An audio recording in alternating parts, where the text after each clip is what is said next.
दोस्तों, पेश है पंडित जवाहर लाल नेहरू की किताब पिता के पत्र पुत्री के नाम का 7वां भाग, आदमी कब पैदा हुआ। मैंने तुम्हें पिछले ख़त में बतलाया था कि पहले दुनिया में बहुत नीचे दर्जे के जानवर पैदा हुए और धीरे धीरे तरक्की करते हुए लाखों बरस में उस सूरत में आए जो हम आज देखते हैं। हमें एक बड़ी दिलचस्प और ज़रूरी बात यह भी मालूम हुई कि जानदार हमेशा अपने को आसपास की चीज़ों से मिलाने की कोशिश करते गए। इस कोशिश में उनमें नई नई आदतें पैदा होती गईं और वे ज़्यादा ऊंचे दर्जे के जानवर होते गए।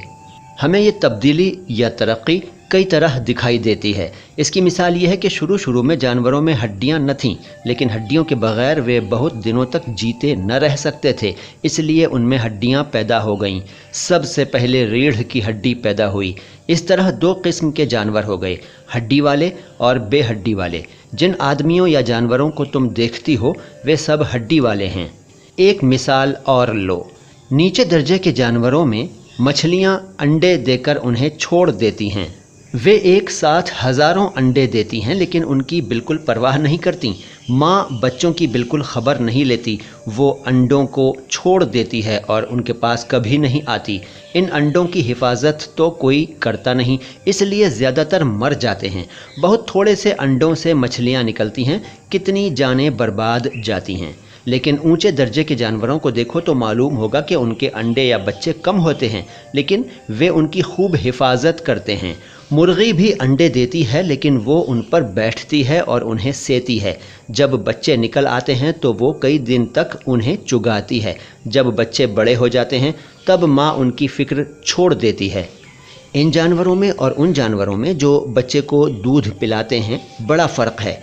ये जानवर अंडे नहीं देते, माँ अंडे को अपने अंदर लिए रहती है और पूरे तौर पर बने हुए बच्चे जनती है, जैसे कुत्ते, बिल्ली या खरगोश। इसके बाद माँ अपने बच्चे को दूध पिलाती है, लेकिन इन जानवरों में भी बहुत से बच्चे बर्बाद हो जाते हैं। खरगोश के कई महीनों के बाद बहुत से बच्चे पैदा होते हैं, लेकिन इनमें से ज़्यादातर मर जाते हैं। लेकिन ऊंचे दर्जे के जानवर एक ही बच्चा देते हैं और बच्चे को अच्छी तरह पालते पोसते हैं, जैसे हाथी। अब तुमको ये भी मालूम हो गया कि जानवर ज्यों-ज्यों तरक्की करते हैं वे अंडे नहीं देते, बल्कि अपनी सूरत के पूरे बने हुए बच्चे जनते हैं, जो सिर्फ कुछ छोटे होते हैं। ऊंचे दर्जे के जानवर आमतौर से एक बार एक ही बच्चा देते हैं। तुमको ये भी मालूम होगा कि ऊंचे दर्जे के जानवरों को अपने बच्चों से थोड़ा बहुत प्रेम होता है। आदमी सबसे ऊंचे दर्जे का जानवर है, इसलिए माँ और बाप अपने बच्चे को बहुत प्यार करते हैं और उसकी हिफाजत करते हैं। इससे ये मालूम होता है कि आदमी ज़रूर नीचे दर्जे के जानवरों से पैदा हुआ होगा। शायद शुरू के आदमी आजकल के से आदमियों की तरह थे ही नहीं। वे आधे बनमानुस और आधे आदमी रहे होंगे और बंदरों की तरह रहते होंगे। तुम्हें याद है कि जर्मनी के हाइडलबर्ग में तुम हम लोगों के साथ एक प्रोफेसर से मिलने गई थी। उन्होंने एक अजायब खाना दिखाया था जिसमें पुरानी हड्डियां भरी हुई थीं, खासकर एक पुरानी खोपड़ी जिसे वो संदूक में रखे हुए थे। ख्याल किया जाता है कि ये शुरू के आदमी की खोपड़ी होगी। हम अब उसे हाइडलबर्ग का आदमी कहते हैं, सिर्फ इसलिए कि खोपड़ी हाइडलबर्ग के पास गड़ी हुई मिली थी। ये तो तुम जानती ही हो कि उस ज़माने में न हाइडलबर्ग का पता था न किसी दूसरे शहर का। उस पुराने ज़माने में जबकि आदमी इधर उधर घूमते फिरते थे, बड़ी सख्त सर्दी पड़ती थी, इसीलिए उसे बर्फ़ का ज़माना कहते हैं।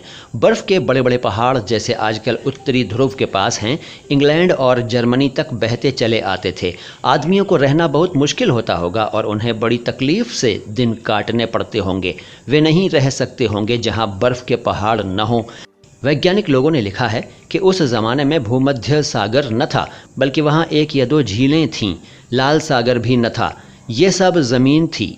शायद हिंदुस्तान का बड़ा हिस्सा टापू था और पंजाब और हमारे सूबे का कुछ हिस्सा समुद्र था। ख्याल करो कि सारा दक्षिणी हिंदुस्तान और मध्य हिंदुस्तान एक बहुत बड़ा द्वीप है और हिमालय और उसके बीच में समुद्र लहरें मार रहा है। तब शायद तुम्हें जहाज़ पर बैठकर मसूरी जाना पड़ता। शुरू में जब आदमी पैदा हुआ तो इसके चारों तरफ बड़े बड़े जानवर रहे होंगे और उसे उनसे बराबर खटका लगा रहता होगा। आज आदमी दुनिया का मालिक है और जानवरों से जो काम चाहता है करा लेता है। बाज़ों को वो पाल लेता है, जैसे घोड़ा, गाय, हाथी, कुत्ता, बिल्ली वगैरह। बाज़ों को वो खाता है और बाज़ों का वो दिल बहलाने के लिए शिकार करता है, जैसे शेर और चीता। لیکن اس زمانے میں وہ مالک نہ تھا، بلکہ بڑے بڑے جانور اسی کا شکار کرتے تھے اور وہ ان سے جان بچاتا پھرتا تھا۔ مگر دھیرے دھیرے اس نے ترقی کی اور دن دن زیادہ طاقتور ہوتا گیا، یہاں تک کہ وہ سب جانوروں سے مضبوط ہو گیا۔ یہ بات اس میں کیسے پیدا ہوئی؟ بدن کی طاقت سے نہیں، کیونکہ ہاتھی اس سے کہیں زیادہ مضبوط ہوتا ہے، بدھی اور دماغ کی طاقت سے اس میں یہ بات پیدا ہوئی۔ آدمی کی عقل کیسے دھیرے دھیرے بڑھتی گئی، اس کا شروع سے آج تک کا پتہ ہم لگا سکتے ہیں۔